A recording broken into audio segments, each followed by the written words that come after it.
Evil Dead and Army of Darkness comics, what's the difference? Let's find out.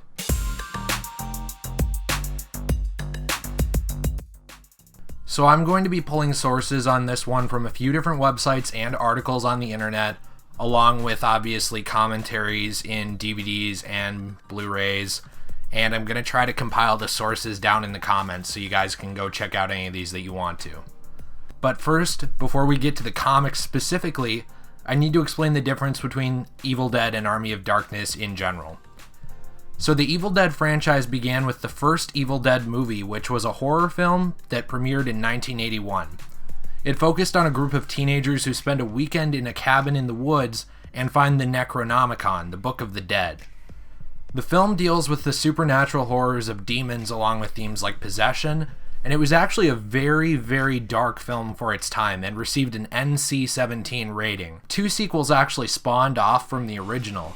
The Evil Dead 2, which took the series in a slightly different and more comedic direction while still maintaining all of the horror elements of the original, and Army of Darkness, which fully embraced the new dark comedy, but still kept the original darkness that the first 2 films had. While all 3 films starred Ash Williams and all had heavy involvement from the Raimi brothers, with Sam directing all 3, rights issues would later arise that would complicate the series. Bruce Campbell and Sam Raimi, in recent years, have continued the story through the television show Ash vs. the Evil Dead, but this show only has the rights to reference the first 2 films, and not Army of Darkness.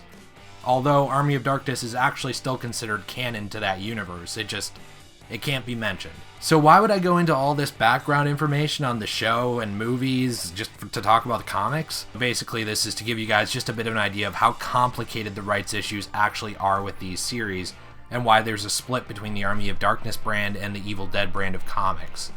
So here's the problem.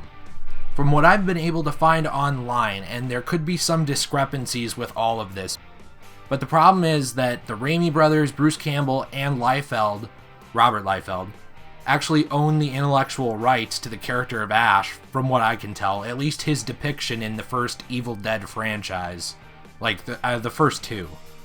But this does not include Army of Darkness, as this was produced by a different film studio, Universal, and they don't have the approval of that studio to go and include it in the show, because then they would have to cut them in on the profits, which they didn't want to do. So the simplest answer to the question of what's different between these comics is to say that they are not that different, and to just end the video right here. No, so they are not that different though, actually.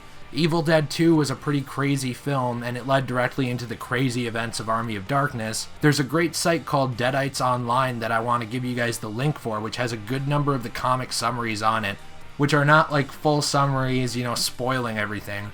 What they do is they give you an idea of what these series are actually about. And while it doesn't have every single series on there, it's a very, very, very dedicated Evil Dead community that really goes the extra mile to put a lot of this stuff up there. They're doing it for fun. So I really recommend that you guys give them some support if you like these franchises. However, just to go into this a little bit more, it basically comes down to who you are supporting, from what I can tell. So, and this is the part where there might be some discrepancies, because this comes more from sources on the internet. Because Bruce Campbell, the Raimi brothers, and Liefeld own the rights to the first 2 films to use them, I do not believe that they are entitled to seeing many royalties from the Army of Darkness brand, though they may receive some. I'm not entirely sure. But what I know is that they do not have the rights to license out the Army of Darkness brand, or to even use it in their own Evil Dead show. They just can't. So, right off the bat, that means that Universal has the rights to license out Army of Darkness. At least if Universal still are the rights holders to that film. Which I can't find it ever changing hands, so I think they are. But regardless, we'll just say that we think that they are, because I can't definitively say that Universal still owns it. All I know is that Campbell, the Raimi brothers, and so on, they do not own Army of Darkness. So whoever now owns the Army of Darkness brand has been licensing it out to publishers for many years now, mainly Dynamite Comics. However, in recent years, let's just call them Campbell and crew, because I think that's a fitting name. They started leasing out the Evil Dead 2 license to Space Goat Productions, which is a small independent comic publisher, which has been making follow-ups to the Evil Dead film franchise in different canons and so on. Now, it's already taken a while to go through the rights differences, so I don't have time to go into the details of every single series that have been made from these brands, but they range from movie adaptations to follow-ups to crossovers with major brands, many of which you've already seen throughout the video. But anyway, overall, the main differences, from what I can tell, are both who the money goes to and what canon the comics are set in. None of the Army of Darkness comics are set in the Evil Dead comics canon, and vice versa. So I know it's very confusing, but some of these comics are not even set in their own continuities. Like they are, but they're not set in that brand continuity. That's the confusing part. So for example, there are Army of Darkness comic books that are set in one Army of Darkness canon, while it got rebooted a few years ago and that's set in a new canon. So there's multiple canons even per brand. That's why I say it's really confusing.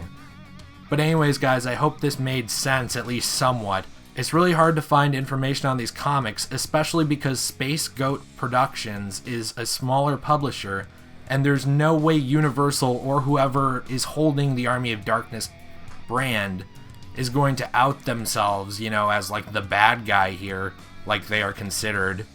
They really have no reason to. So you really have to dig for a lot of this to see who's holding on to the rights and so on. Anyway, guys, thank you all for your support. I hope this made some sense, and I hope you all know how groovy you actually are.